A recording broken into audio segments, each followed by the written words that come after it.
സ്വഭാവ സംസ്കരണത്തിൻ്റെ കാര്യത്തിൽ വളരെ പ്രധാനപ്പെട്ട രണ്ട് പദങ്ങളാണ്, ഒന്ന് സൂക്ഷ്മതയും മറ്റൊന്ന് ഗുണകാംക്ഷയും. അതായത് സ്വന്തം കാര്യത്തിൽ സൂക്ഷ്മത ഉണ്ടാവുകയും മറ്റൊരാളുടെ കാര്യത്തിൽ ഗുണകാംക്ഷ ഉണ്ടാവുകയും ചെയ്യുക എന്നുള്ളതാണ്. പക്ഷെ നേരെ മറിച്ചാണ് അനുഭവം ഉണ്ടാവാറുള്ളത്. സ്വന്തം കാര്യത്തിൽ ഗുണകാംക്ഷയും മറ്റുള്ളവരുടെ കാര്യത്തിലാണ് പലർക്കും സൂക്ഷ്മത ഉണ്ടാകാറുള്ളത്. എന്താണെന്ന് ചോദിച്ചാൽ, ജീവിതത്തിൽ ഒരു ചെറിയൊരു തെറ്റുപോലും ഒരു വീഴ്ച പോലും മറ്റൊരാൾക്കുണ്ടാകരുത് എന്ന് നമുക്ക് ശാഠ്യമുണ്ടാവുകയും നമ്മളെ സംബന്ധിച്ചിടത്തോളം നമ്മളുടെ ജീവിതത്തിൽ എന്തെങ്കിലും വന്നാൽ നമുക്ക് നമ്മളോട് ഗുണകാംക്ഷ ഉണ്ടാവുകയും ചെയ്യുന്നത് ശരിക്കും ഇസ്ലാമികമായി തലതിരിഞ്ഞ ഒരു കാഴ്ചപ്പാടാണ്.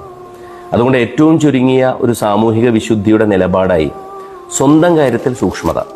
നമുക്ക് ഒരർത്ഥത്തിലും നമ്മൾ ഒരു ഇഞ്ച് പോലും നമ്മളുടെ കാര്യത്തിൽ സൂക്ഷ്മതയല്ലാത്ത ഒന്നും തിരഞ്ഞെടുക്കാതിരിക്കുക. മറ്റുള്ളവർക്ക് പറ്റുന്ന വീഴ്ചയുടെ കാര്യത്തിൽ ഗുണകാംക്ഷ തിരഞ്ഞെടുക്കുക. പ്രത്യേകിച്ചും അവർക്ക്